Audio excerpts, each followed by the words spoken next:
was just, the typical dark night where I had to surrender that the doctors had the answers, or that the shaman had the answers, or that my church had the answers. Because I was still looking for someone outside of me to give me something that I thought I had lost.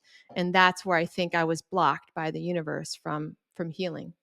I just decided to start living with what I had, which was not a lot of function. I would lay down in the grass, look for four-leaf clovers, and try to attempt to play with my kids. But in that living and deciding I'm just going to live and stop looking and stop trying to fix, then a wisdom started to open up in me.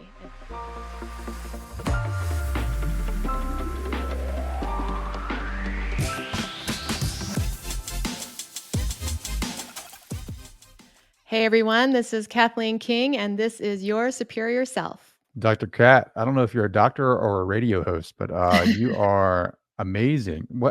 What in the like, well, my first question, I have so many questions for you because your company, Primal Trust, has opened my eyes to a whole new way of being and self-regulation and healing.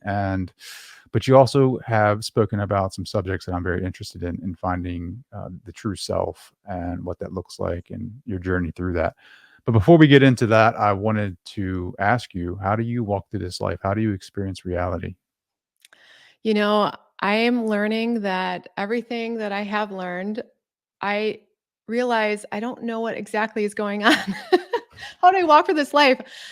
It's interesting. The older I get, the more I'm like, I have no clue what anything means. I really Yeah. don't. And I don't even know if this tree is actually right here. It's to that point. I don't know if there is meaning. Um, so I feel like I'm at this point of questioning everything, uh, everything. And it's initially that dismantling of my constructs of religion, of all of the ways that I kept myself in control and feeling safe was super disorienting. And now it's becoming more of an adventure. What's the Yeah. next information that's going to come that I get to work with and explore and learn from and then let go? So I'm constantly learning and letting go. It's like a constant death and rebirth, isn't it? Like, seriously. Absolutely. I mean, your paradigm surrounding healthcare and just health in general, I feel like took a crazy turn when you struggled with illness and went through the healing process. You had to, I guess, I'm not projecting this on you, but you had to deconstruct a lot of the paradigms that you grew up into and some of the literature and your training and educational background to really find your own path to self healing, which I find so fascinating because I'm on that path now. Yeah. Instead of like continuously asking what's wrong with me, like really getting to the root cause of some of the Yeah. illnesses and some of the symptoms that I keep experiencing. So can we set the table and just kind of go through your story a little bit, like how it came to, Yeah. like, Primal Trust came to be? Yeah. Absolutely. And I do want to touch on my journey of deconstructing medical paradigms to the root cause of whatever you might be dealing with. So I started having chronic symptoms back in 2003, meaning I got a parasite infection, which was really the beginning of a big initiation. I was in Machu Picchu area. And so it's just very fitting that that's where everything would hit the fan. And I was hospitalized and thought I wasn't going to make it. And eventually got back to the States and recovered enough to start working as a physical therapist, doing mind body type medicine for chronic pain. And then these chronic symptoms just kept coming. And over time, I was diagnosed with things like chronic fatigue syndrome, Lyme disease, mold toxicity, autoimmune, thyroid issues, digestive issues, chronic everything. And went from doctor to doctor and thought I was, really shifting things when I went to a naturopath and then a shaman. And, I did all the stuff. And yeah, I wasn't getting better. I wasn't getting better. I was really trying to also walk this path of religion at the time of really trying to come to have a spiritual alignment, thinking that that would be also what healed me. And that was very frustrating when I feel like I was doing everything I was supposed to do, but I didn't feel better. I was doing everything the doctor said to do, or at least trying to, and I didn't feel better. And I just kept getting this roadblock. And I remember I went to this one homeopath, and she was super famous. Her name is Angelica Lemke, very interesting woman. And she basically said, I'm being told that you need to find your own remedy, and I'm not even being allowed to give you a remedy, basically. Like, you've got to find your own medicine. I was like, shit, I can't. I've tried so hard. And my function got really bad. I mean, I couldn't handle light, sound. I had full-time care for my kids.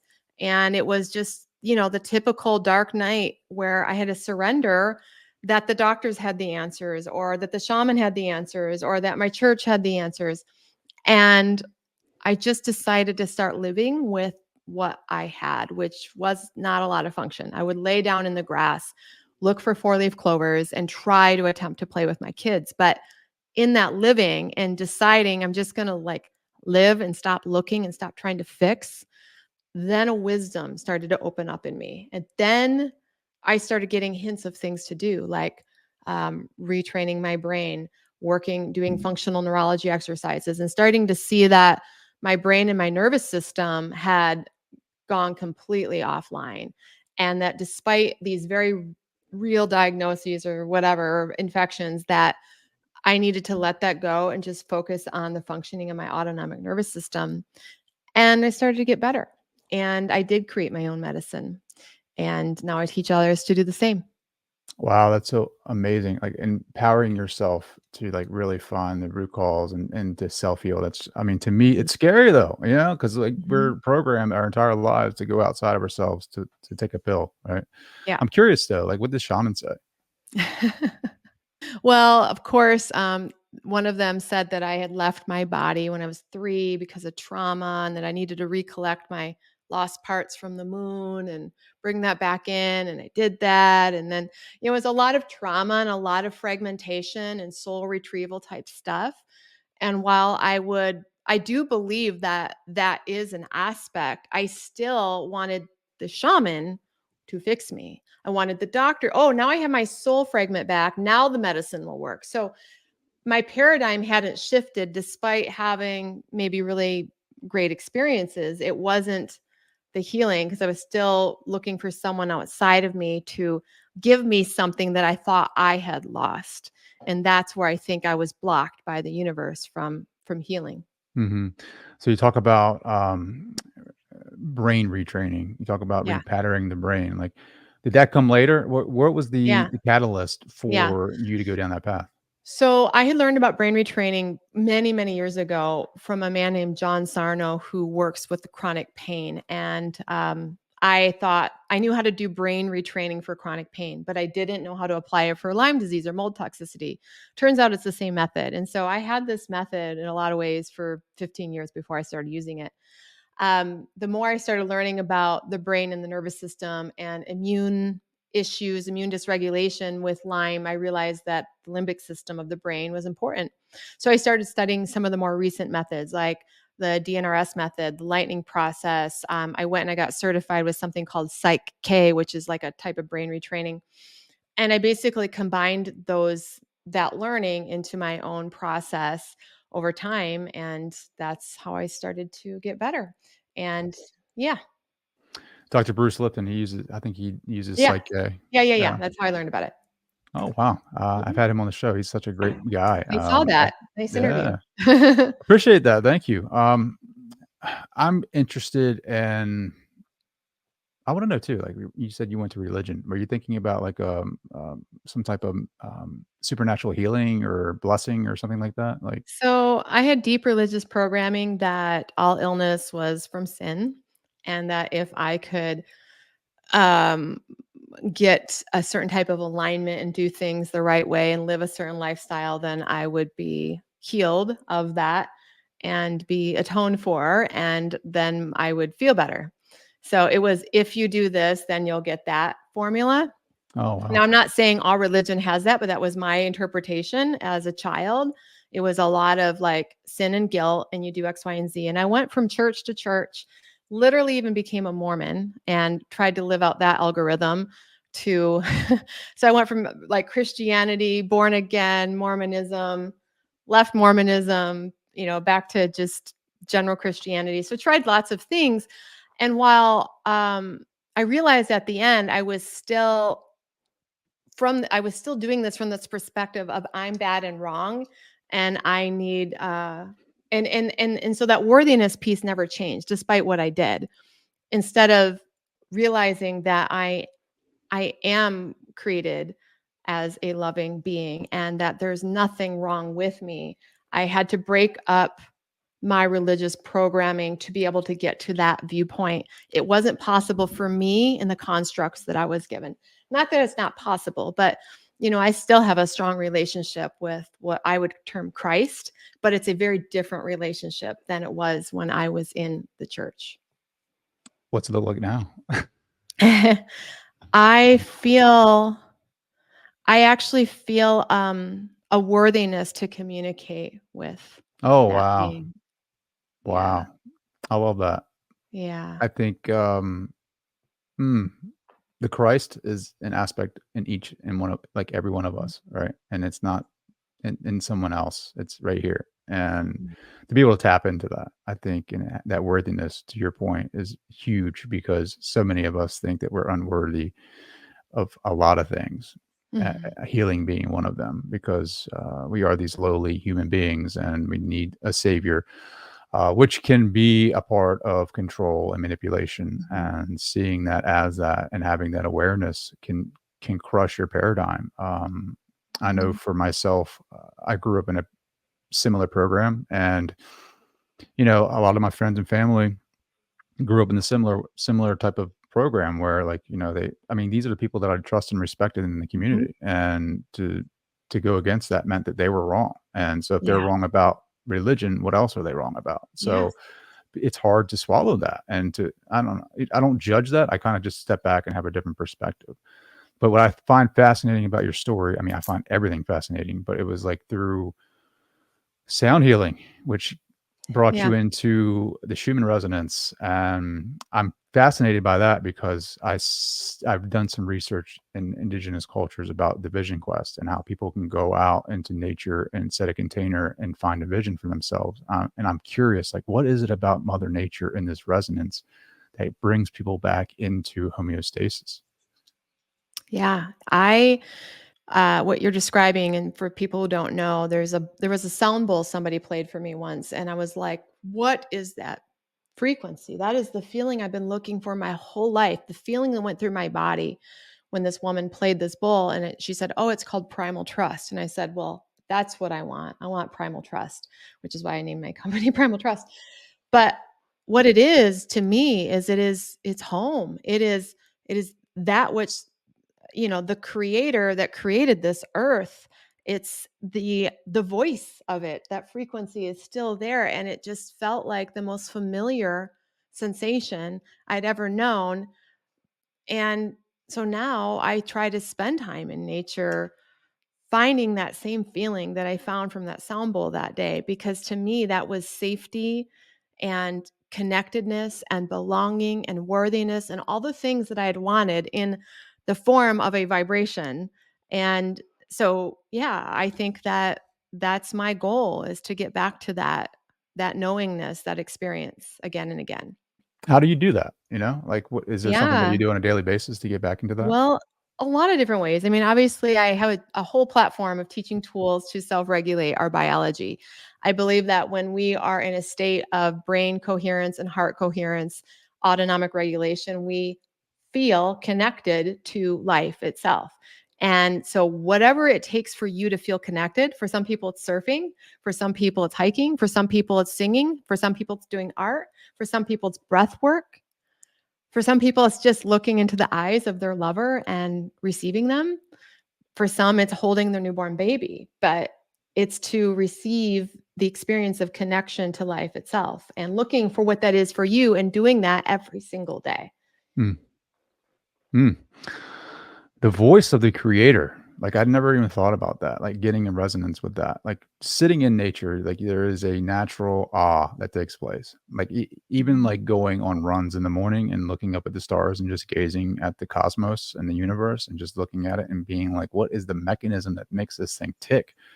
Am I a part of that? And the deeper that I go, well, the more questions I have, but Yeah. I'm finding more connection to a lot of different things and aspects of my life. Like, what would you define as this self? Like, I've heard you speak to this. Like, when you get into this Yeah. homeostasis, when you get into this knowing of who you are, there's the finding of the self. Like, how would you define that? It's such a good question, and it's a hard one to answer because the experience when I feel like I'm touching the true self, it's almost undescribable. But there's a feeling there of there's this a joy that just wants to live. There's a feeling of I want to be alive and I want to be here and I want to bring an essence through. And my true self essence might be a little unique in comparison to yours. We all have a unique way of wanting to be alive. And so the self is here to experience life itself. And it is a going towards life. It is an unapologetic, I want to just share that which is coming through me moment. And it, I wish it stayed with me all the time, but it doesn't. But that's what I'm looking for is to get in touch with that essence that just wants to live. It just wants to live. That's the true self. Mm, 100%. I've heard you say a couple of things about the retraining of your brain and like noticing when you're living in this cycle of like negativity. Like the brain is just playing this pattern over and over and over of like, I'm unworthy, like I need to do this, I need to do X, Y, and Z. And it's like you're staying in that sympathetic nervous system, right? Or that record is playing. And you mentioned the technique that I thought was fascinating to where you recognize the pattern and to get out of it, you think about a happy time in your life, a time of joy, and you connect with that. And then you reconnect that with something in the future, like an event or something that you want to do in the future. It almost seems like you're manifesting there. It seems like you're Yeah. taking that energy of joy and connection and you're Mhm. projecting it into the future to recreate your reality. 100%. I think, the whole idea behind manifestation, which can be misused and controlled, but ultimately, it's a neuroscience. It's neuroscience. The secret and the law of attraction, all of that. It's neuroscience, and it just comes down to creating an emotional charge and making an intention. The emotional charge is like sending the signal into the universe. Our intention is the thought, and that which we stay in resonance with, we tend to attract. And now we can do that to control and try to get all sorts of material things, or you can do that to just simply intend to be an instrument of God and intend to live your best life and intend to connect and allow the universe to decide what the details of that manifestation are. So I've been really trying to shift to that pathway, whereas early on, I was taught about the law of attraction, all of that. And while it's the same neuroscience, I think the ego has its reasons for using it, and the heart and soul has another reason for elevating our emotional state and dreaming. Ah, I love that. The coherence between the brain and the heart. Like I've been programmed and trained my entire life to live from the mind Mhm. and to be type A personality, to control, to navigate, to be strategic in my conquering and being Mhm. successful.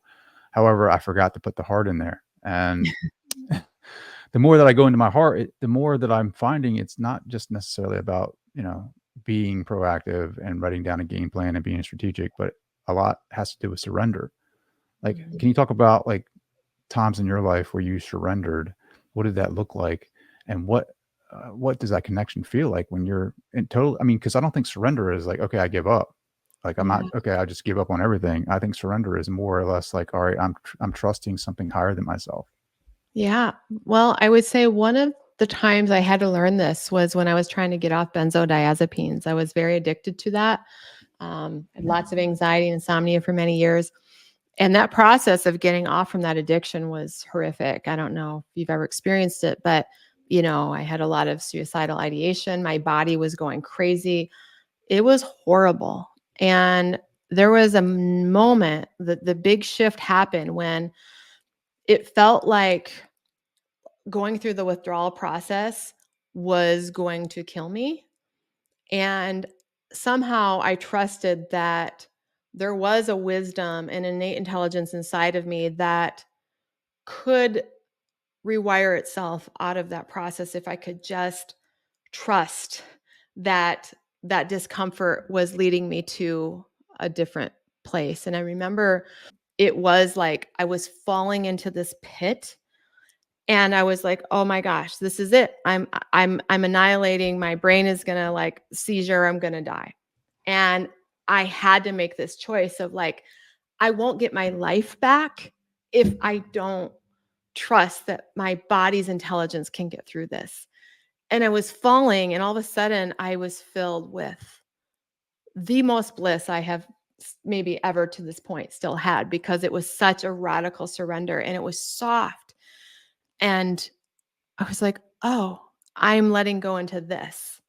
And it was amazing. And then over the Mhm. period of several days, I did reorganize, and I never, ever, ever touched a benzo again, and still haven't. But surrender, there's like the ego, it always feels like it's death, but there's a part of you that knows that what it was doing wasn't working. And there does have to be a trust that there is some intelligence running you, running life itself, that has your back. And it's not easy. And usually we're forced into surrender experiences. Like that was not like a real choice, I guess, because it was like the only way. But Yeah. yeah. Wow. Thank you for sharing that. It can be so like, I don't know, humbling to hear stories like that because it's, I don't know.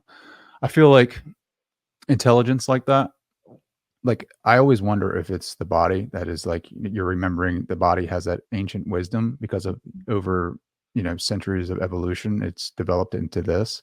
And we just think that we're just these weak, meat sacks, but essentially it has evolved over the course of our history to be these divine beings, like these divine parts of ourselves, and we just take it for granted. But like the information about surrendering, do you feel like when you had this knowing, do you think it was like you were receiving it from outside of you, or do you think it was the body wisdom that was like helping you out with that?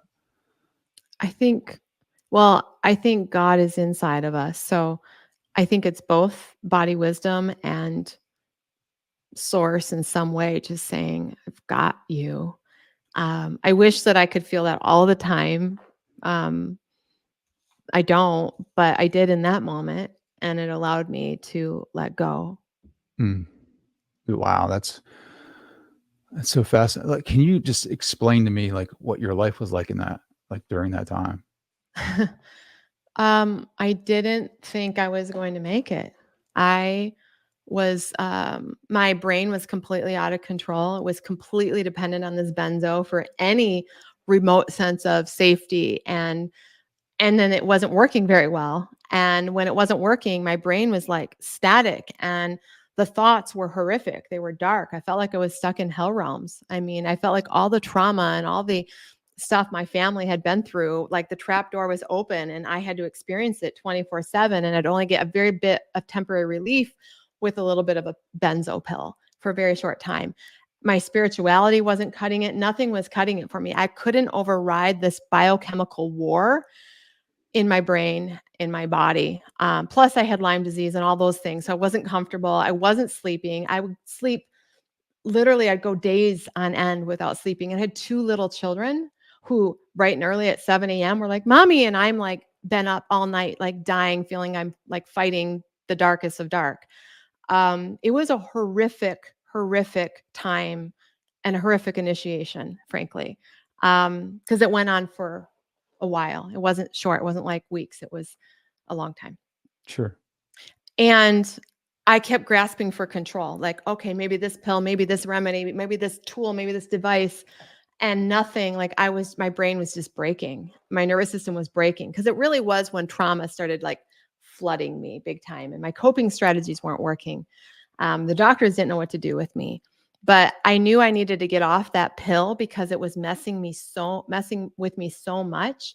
Um, and yet getting off it is dangerous. There is a lot of suicidal ideation. It's very serious. So those of you who are listening, don't just get off. You've got to very carefully do this and make sure you're working with somebody. But I knew that I would be losing my life, or at least end up in some psychiatric unit if I didn't figure out how to get off this. So I didn't have a choice. Um, and you go through everything you hear about with withdrawal. It's a horrific experience, but it was the beginning of building resilience. It was the beginning of my nervous system rehabilitation practice. Was I did the benzo withdrawal before I ever learned brain retraining, and after that I knew I could do hard things, and I knew I would never ever get to that point again, because it was as dark as could be. So Sure. um I always know going forward I can get through hard things, because I did. Yeah. Now, you said your spirituality wasn't cutting it for you. Like, I mean, were you doing Yeah. all the things like meditation and fasting and So all of I that? was Like, in the, in the church, and yes, I was trying fasting. I was also doing meditation. I was studying. I was doing all the things, all the different angles, the religion angle, the meditation angle, the food angle. I mean, I spent all day trying to fix myself. um, and like I said, I was putting the power outside of me because I still felt very unworthy. So it wasn't going to actually translate into harmonizing my body if I'm doing these things with this existential sense of unworthiness, unlovability, not good enough. It's hard for the spirit to come in and soothe your soul when you feel inherently unworthy of that spirit coming in and soothing your soul. So yeah. I was stuck between a rock and a hard place there. Now, what was the benzo going to like? What problem was that going to solve? Well, I started off by having anxiety disorder around age 21. So many, many years ago. So I started with like the typical medicine for that. And then panic disorder started after that. And then insomnia. And so the benzo was there to help me with the anxiety, panic disorder, and insomnia so that I could function as a mom. And shortly thereafter, I became very addicted to it, and my brain like couldn't operate right. Yeah. Hmm. Wow, that's to me, it's like I don't know. Like, so many people need to hear this. Like, Hmm. if you were to use Primal Trust and you were going through, if you had Primal Trust back then, like, well, how would you use it? Well, I would not have went on these things in the first place. I would have learned how to do brain retraining to self shift my limbic state. I would learn how to do somatic practices to be able to meet anxiety and hear its voice as a wounded part of me and hear the alarm and hold space for it rather than the programming we're given to take a pill to get rid of it. I would have learned how to be with it and actually include it as part of me and a message for me. And that is the whole paradigm shift, bringing it closer and learning from it versus trying to get rid of it. Hmm. So I'm not a doctor or anything, but the way that I understand it is like we live so much in the fight or flight response, and Mhm. which essentially wreaks havoc on your nervous system. And so it Yeah. allows things to come in, viruses, diseases, whatever, attack your Yep. body. And then the symptoms are results of that. And then what I'm hearing you say is to calm the nervous system, to get back into this homeostasis of nervous system through Mhm. these tools that you're offering, brain retraining, and other methods that are on your website, which I love, by the way. Which gets you back into touch with who you're meant to be. Like that. I don't know. Tim Leary wrote something that I thought was fascinating. He was like, enlightenment is the nervous system void of mental conceptualizations, essentially. And I was like, what does that even mean? Like, how does one even feel like it? What does it feel like just to be the nervous system without any type of thoughts or mental conceptualizations of self or what I should be? You know what I mean? So, in other words, enlightenment are animals because they're the ones walking around Right? That's without exactly what I thought. Like, these guys are just walking around like enlightened Yeah, beings, they're and all here we are. Yeah. exactly. Oh, it's but so you go into these states, and the brain retraining to me is important because I think that we can do this every day. I think Mhm. we can totally do this to start our days off. It's catching yourself throughout the day to get you back Mhm. on track. Like, what's your advice for people? Like, when you come into your day, and how do you notice or how do you gain more awareness around like the little thoughts that keep popping up that Yeah. are negative that keep you into that fight or flight? Yep. Well, one of the first practices we teach is just this to throughout the day, take a moment and notice what have I been thinking and feeling? What story have I been ruminating on? What meaning am I making? And become conscious of it, become aware, like, oh, wow, I think I'm constantly like perceiving that I need to protect myself, or I'm rehearsing conversations and defending myself inside my head, or I'm making judgments, and I'm doing that all the time. So the first step is just becoming aware of what your habitual unconscious set point is, and pattern interrupting, which means just up, be here and let that go. Just the practice of letting go your habitual brain neural pathways is, whatever is being lit up in the moment, is a huge brain retraining practice. And then the cool thing is we can self create a different biochemistry. We can change our emotional state at will. A lot of people don't realize we have this power, and we do, because our brain doesn't know the difference between reality and imagination. And so you can imagine scenarios that feel better and literally create that biochemistry through your body.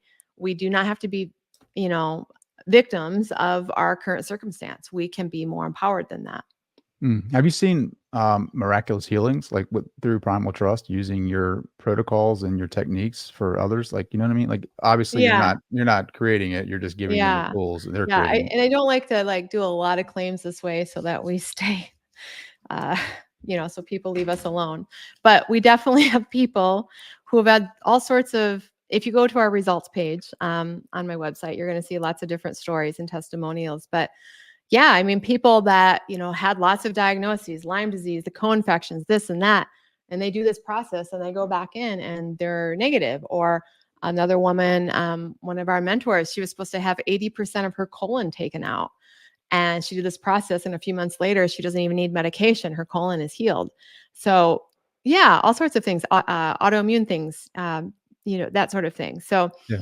yeah, it's typically a slower, it's not usually like I do this one time. It's not like a Joe Dispenza experience where you go and you have a meditation and you're like walking, typically, because these are shorter practices. But sometimes within a relatively short period of time, people can improve. And some people are there for a year or two and they're, still working through their stuff. So it's Have different you for been people. to one of Dr. Joe's? Yeah, I'm a big fan. I'm going again, Cancun here at his 10-day in December. So I'm So what's excited. it like? So having I've experienced his meditations and have been following him. So what's the difference between your two Yeah. methodologies? Um, his to me has a more, I'm going to say, masculine component. It's more about the consciousness and expansion and connecting with nothingness and letting the intelligence of source, of God, come in and reorganize your autonomic nervous system. So it's a lot of letting go into nothing. My process, while is a little bit more active, meaning you are creating, you're finding a scenario and you're rehearsing that memory, you're creating that, but you're also, it's a little bit more somatic, I think, meaning we spend more time with breathing and doing somatic experiencing of our wounding. We're doing meeting parts of us. So I tend to have maybe a more feminine angle of coming into the body with these practices, and a little more of the creative visualization piece. But the the overall principles are somewhat similar. Um, they're just different angles of going about it. I love that. Yeah, that's awesome. Just my curiosity. So when you're giving these visualizations or asking these people to have these visualizations of a time when they were in joy, is that like, do they have to, is it the feeling that they're associating with? Like this, so you're not, are they envisioning, I guess my question is, are they envisioning themselves healed of that virus or disease or bacteria? Or are you just asking them to remember the last time they were really joyous and happy? Like, does that make sense? Yeah. Um, Both. So they're trying to remember times where illness is not what they're thinking about.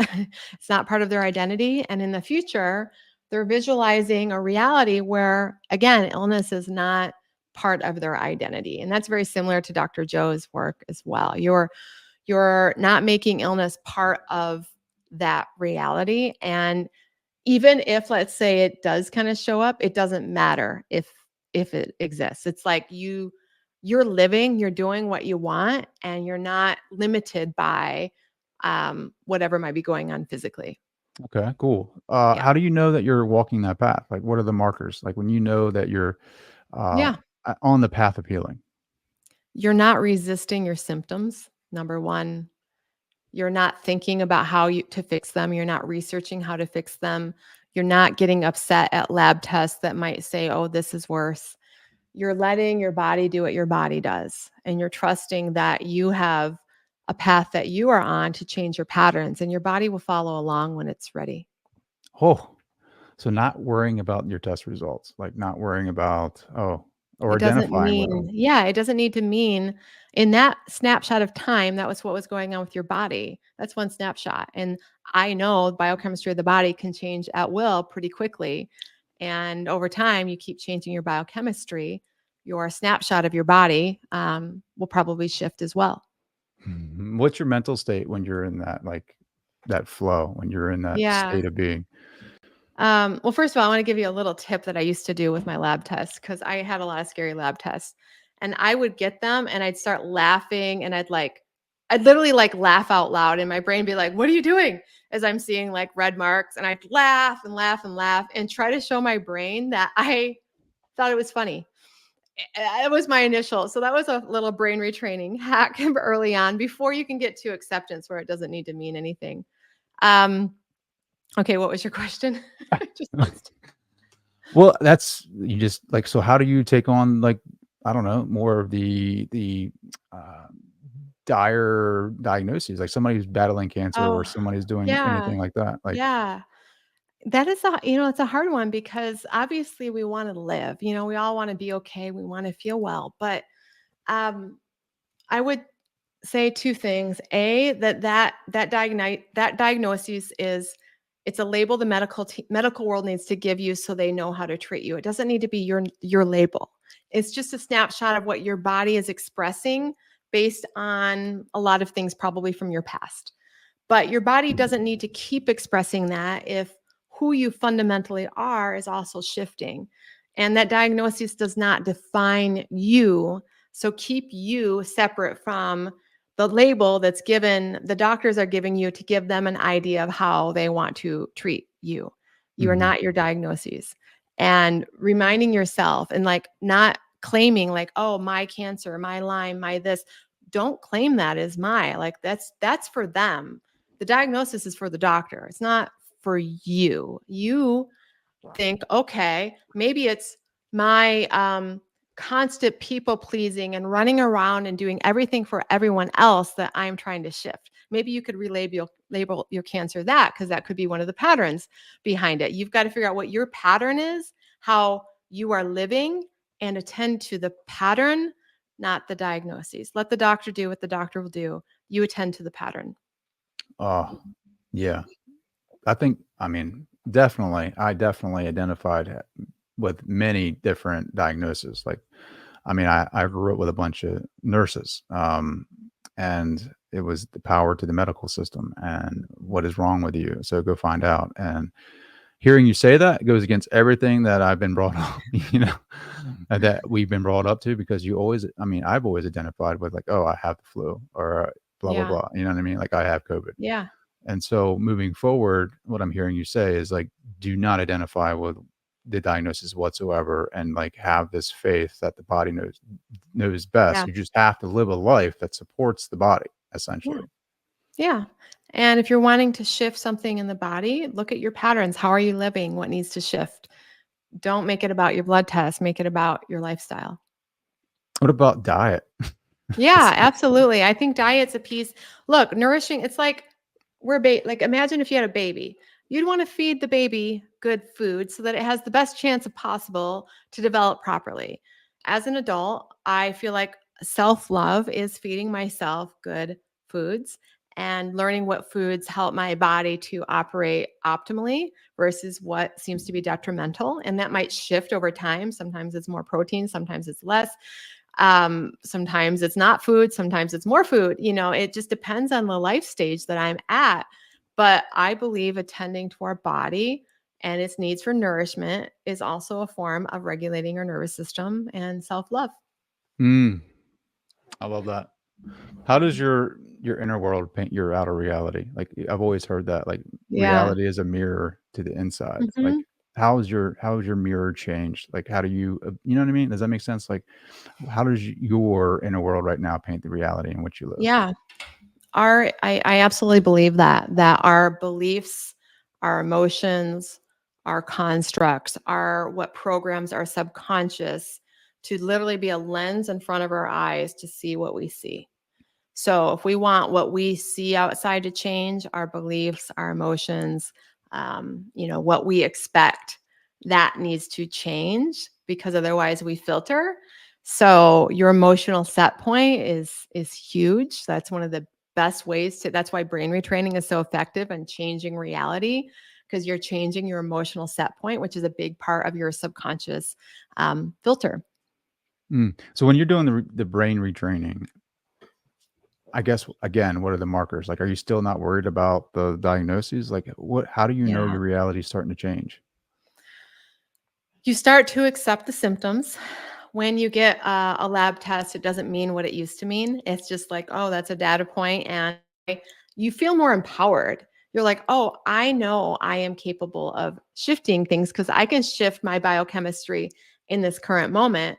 And I know that I'm actually calming down. I feel more self regulated. So I'm sure my body will continue to respond positively over time. It's just a self knowing that you have more power than you previously thought when you gave all your power away to doctors to fix you. You know that you actually have a medicine that you can self produce to help your body self heal. So it's a more empowered state. It's more accepting. You let symptoms be there. You also notice that you start living. You start living things that you value. You're not thinking all the time about your diagnoses and how to fix it. You notice that life lights you up, that you want to go towards life again. That's more of like this ventral vagal state that Stephen Porges from the polyvagal theory describes. You are going towards life. You are in connection with life versus in protection, which is like sympathetic or dorsal vagal states as described by the polyvagal theory. So you can tell by just noticing the state of your nervous system if the brain retraining is helping you shift.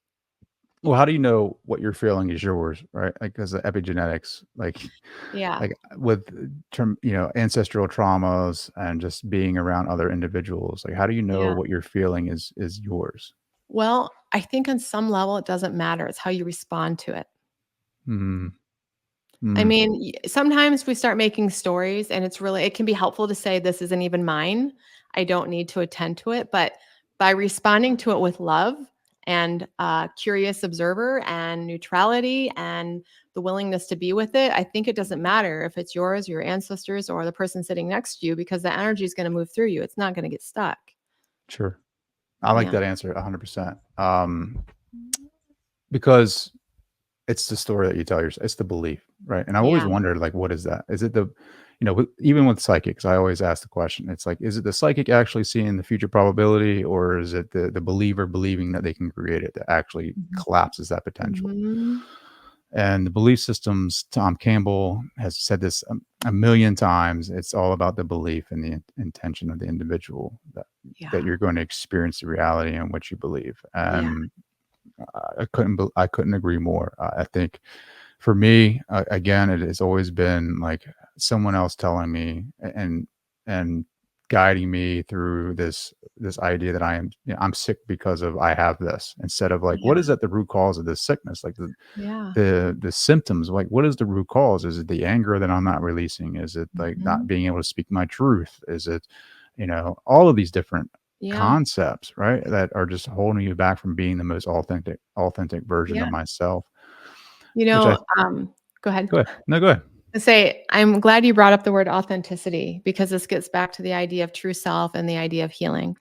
I read a study recently. I can't quote where it came from, but it said that the highest, they did like a biomagnetic field study of like different emotions and how they affected you. And the most aligning, healthy thing was the feeling of what it feels like when you're being authentic, higher than love, higher than gratitude. Authenticity basically ran the human biofield the best. And one of the things that I've noticed in people that heal, and I've talked a lot about this with Lyme disease, is that a lot of illness is immune confusion. Immune confusion, meaning the immune system doesn't really know self from other. How do we teach it self from other? by being as authentic as we can versus using coping strategies and protective mechanisms. And that way we are not a match for other, because immune system recognizes you know yourself. You are being the self. You're not masquerading as other, protective parts of you, and you're not pretending to be someone you're not. And I think it helps the immune system's intelligence of knowing what needs to stay and what needs to go over time. And I think that's how, I can't really explain why people, especially with Lyme disease, I see a lot of healing in my community.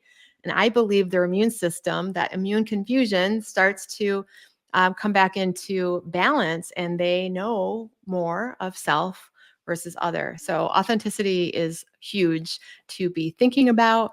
What is that for you? How can you show up more authentic, especially if you are on the healing path? I keep hearing Lyme disease. Like, is that? I mean, do we have that many ticks out there? Like, I feel like it's everywhere, right? Like, Yeah. why the commonality? Do you think? Well, interesting. I think a lot of people have Lyme disease that don't have symptoms. There's a lot of studies that would show that you can have Lyme disease and be asymptomatic. So that means that we can live in harmony with this pathogen. And why is it everywhere? I think that, there, who knows if it's spreading from ticks or mosquitoes or whatever, or if it's literally an energetic situation that could be there too. But a lot of people do test positive for Lyme disease and they have no symptoms. So just because you have tested positive for Lyme disease doesn't mean that you have to feel unwell. That's Hmm. so important to understand. I may test positive for Lyme my whole life. I don't know. It doesn't matter to me.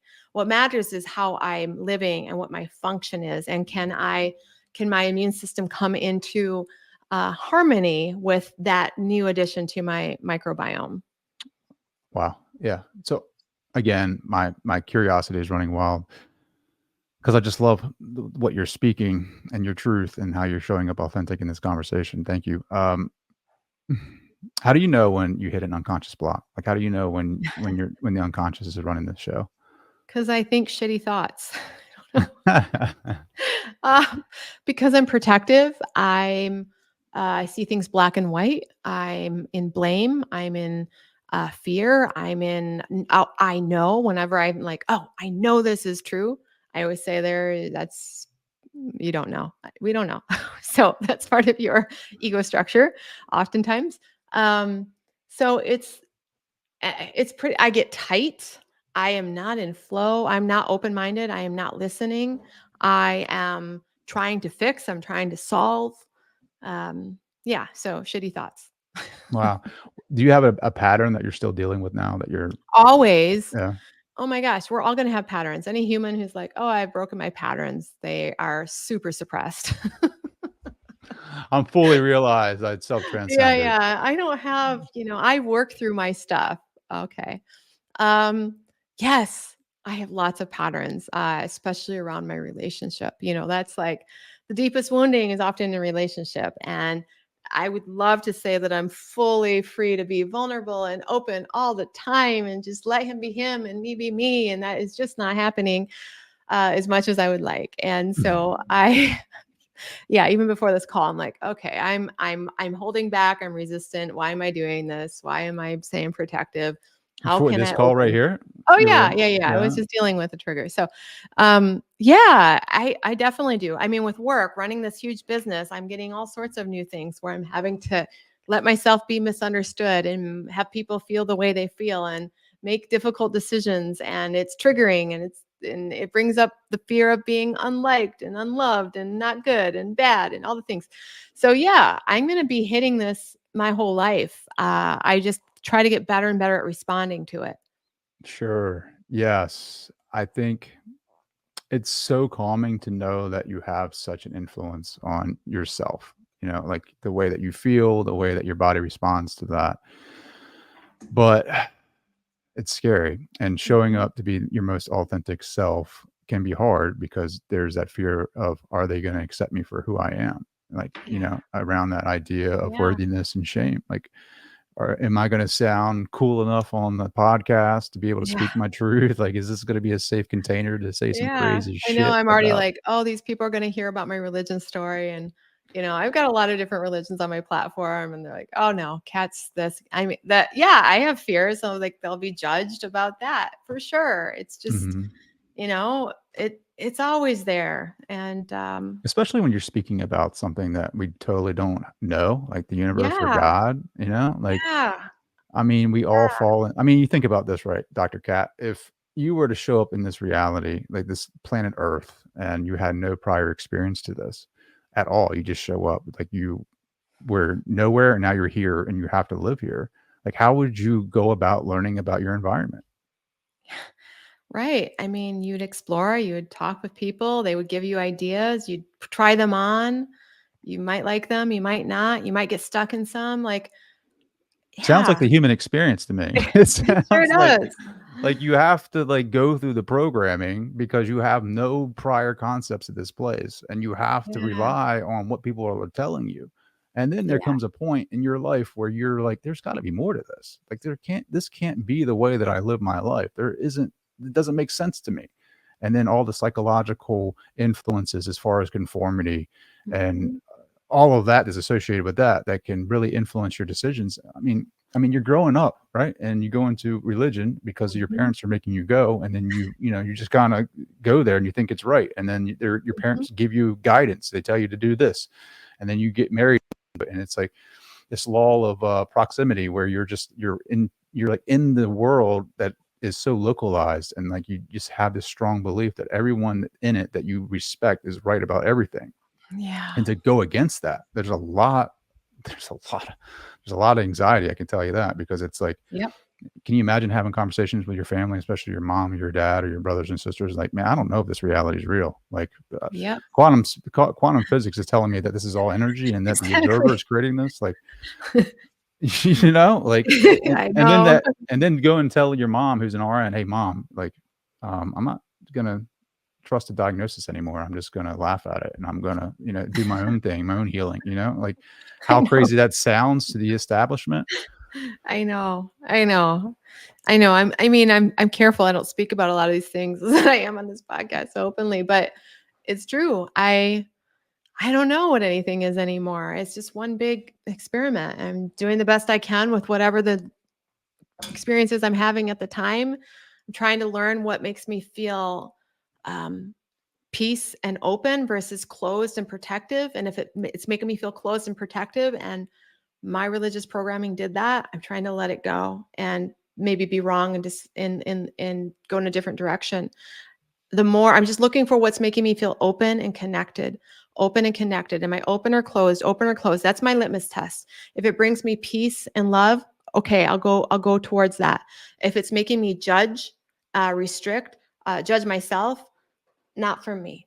That's my religion at this point. Well, I'm all about the self-empowerment, like the Plato's cave. Like, I'm so in on that allegory to where, like, it's the hero's journey. It's like going and finding your own truth, and it can be painful, and you can have existential shocks that are associated with that, to where everyone in your life that you really respected and honored are totally wrong about this reality.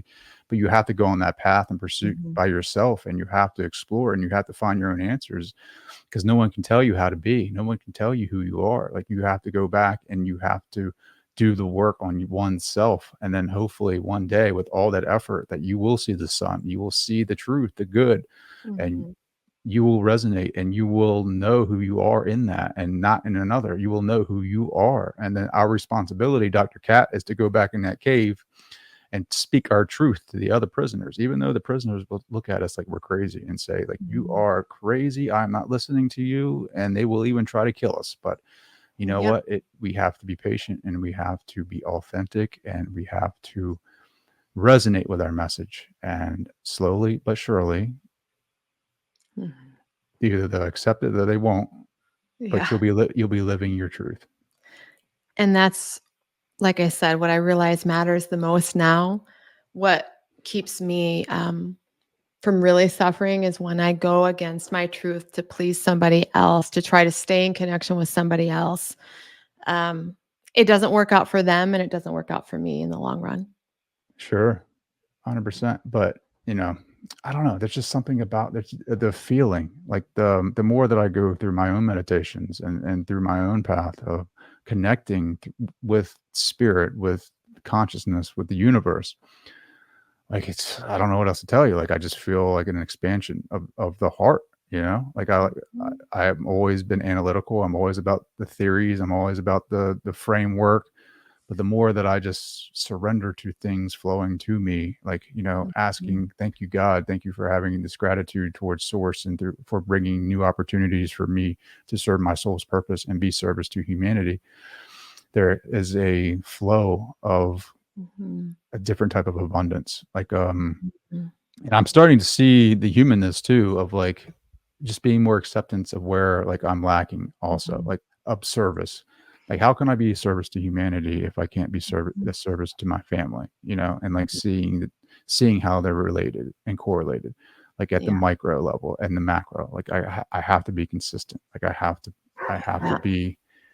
to be here and present for my kids the same way that I'm present in this conversation. And consciousness is fundamental to this reality. So the way that I present myself to this desk, to this light, to this water bottle, to my dog, all has an effect on my reality because it's all consciousness. Yep. I agree.